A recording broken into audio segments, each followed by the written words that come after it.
Circular chromatography કેવી રીતે કરવી એ આજે આપણે પ્રેક્ટિકલી શીખવાનું છે. એટલે સૌથી પહેલાં આ ક્રોમેટોગ્રાફીની ચેમ્બર છે. સર્ક્યુલર ક્રોમેટોગ્રાફીની આવી ચેમ્બર હોય છે જે ચોરસ હોય છે અને આ વુડ અને ગ્લાસથી બનેલી હોય છે. તો એનો અંદરનો જે દેખાવ છે એ આપણે જોવાનો છે. તો અંદરનો દેખાવ જે છે એ જોઈ લઈએ આપણે. આ રીતે ખોલવાની છે એને, અને અંદરની જે જગ્યા છે એનું માપ આપણે લેવાનું થાય, કેમ કે ક્રોમેટોગ્રાફી પેપર છે એને આપણે એવી રીતે કટ કરી અને પછી એમાં મૂકવાનું છે. તો સૌથી પહેલાં આપણે એનું માપ લઈ લઈશું. અંદરના ભાગનું માપ આપણે લેવાનું છે. તો અંદરના ભાગનું માપ જે છે એ કેટલું છે એ આપણે જોઈ લઈએ. આ માપ છે કેટલું છે? 21.5 છે, બરાબર. તો આપણે આનાથી થોડોક નાનકડો એવો કટ કરવાનો છે પીસ, બરાબર. અને આ ચોરસ છે એટલે બે બાજુએ 21.5 એની આપણે લંબાઈ અને પહોળાઈ લઈ લીધી છે. તો હવે આપણે એને બંધ કરી દઈએ. ઓલરેડી સેચ્યુરેટ કરવા મૂકી દીધી છે. અંદર સોલવન્ટ સિસ્ટમ આપણે નાખીને રેડી રાખેલું છે.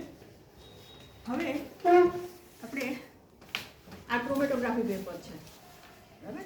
હવે આને આપણે કેવી રીતે કટ કરવાનું છે એ આપણે જોઈ લઈએ. તો સૌથી પહેલાં આપણે અહીંયા સ્કેલ મૂકીને 21.5 સુધીનું આપણે અહીંયા નોટિસ કરી દઈશું. જ્યાં પણ 21.5 આવતું હોય ત્યાં, બરાબર છે. અહીંયા આવો તો બેટા 23.5. હા, 23.5 છે ને? હા, તો બેટા કરી નાખો. આપણે 23.5 છે એટલે આપણે 22 રાખીએ, બરાબર.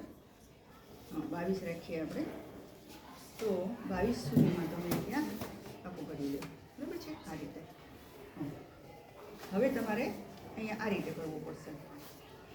અહીંયા કરી નાખો, બરાબર. હવે આપણે અહીંથી આમ લીટી દોરવાની છે. એક લીટી દોરી નાખો,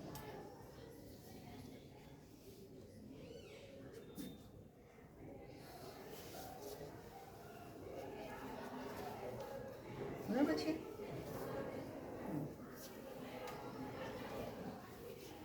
પ્રયત્ન કરતો તમને. હવે આ બાજુથી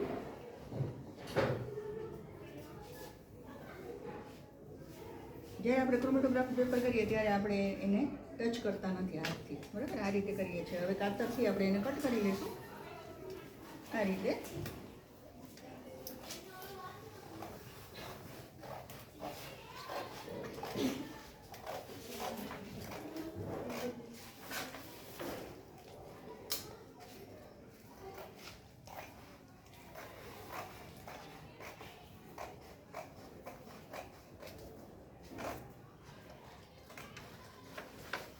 અને કટ કર્યા પછી આપણે એમાં આગળ પેન્સિલથી થોડું વર્ક કરવાનું થશે. અને હવે આપણે એક બાજુ રાખી દઈએ. આ આપણો હવે ક્રોમેટોગ્રાફીનો પેપર છે. એને આપણે પહેલાં અહીંથી ફૂટપટ્ટી મૂકીને જે બે કોર્નર છે એને ભેગા કરી દેવાના છે. આ રીતે એક લીટી પાસ કરીને આવી રીતે, બરાબર. એવી જ રીતે અહીંયા આ બાજુએ પણ આપણે આ રીતે બંને એન્ડ્સને ભેગા કરી દઈશું અને એ બધી પાસ થતી એક લીટી દોરી લઈશું. એટલે હવે આપણે સેન્ટર શોધી લીધું છે, બરાબર. તો આ આપણું સેન્ટર છે. હવે એ સેન્ટરમાં આપણે કરવાનું છે શું કે અહીંયા આપણે એક સરસ મજાનું રાઉન્ડ દોરવાનું છે. તમે પરિકરથી પણ કરી શકો અને આપણી પાસે આ સિક્કો છે તો એ ઝડપથી કામ આપે. તો આપણે આ સિક્કો મૂકી અને આ રીતે આપણે સર્કલ દોરી લીધું છે. હવે આ આપણી સ્પોટ લાઇન થઈ ગઈ, બરાબર. આના ઉપર આપણે સ્પોટિંગ કરવાનું છે. અને હવે આપણે અહીંયા 6 સ્પોટ મૂકવાના છે. એટલે આપણે એવી રીતે કરીશું કે 3 આ બાજુ અને 3 આ બાજુએ, બરાબર. તો અહીંયા આપણે એક મૂકીએ, અહીંયા બીજું અને અહીંયા ત્રીજું. એવી રીતે અહીંયા 1, અહીંયા 2 અને અહીંયા 3. હવે આપણે 3 એમિનો એસિડ સાથે કામ કરવાનું છે અને એક મિક્સચર આપવામાં આવશે. 3 એમિનો એસિડ એટલે કે સ્ટાન્ડર્ડ એમિનો એસિડ હશે. એટલે એમાં આપણે અહીંયા લખશું A, અહીંયા લખશું B અને અહીંયા લખશું C, બરાબર. અહીંયા લખશું આપણે C. તો આ રીતે આપણે અહીંયા સ્ટાન્ડર્ડ એમિનો એસિડ મૂકવાના છે, એના સ્પોટ કરવાના છે. અને બાકીની જે જગ્યા છે, જે જગ્યા વધારે લાંબી છે ત્યાં આપણે મિક્સચર મૂકવાના છે, બરાબર. તો આ રીતે આપણે કામ કરવાનું છે.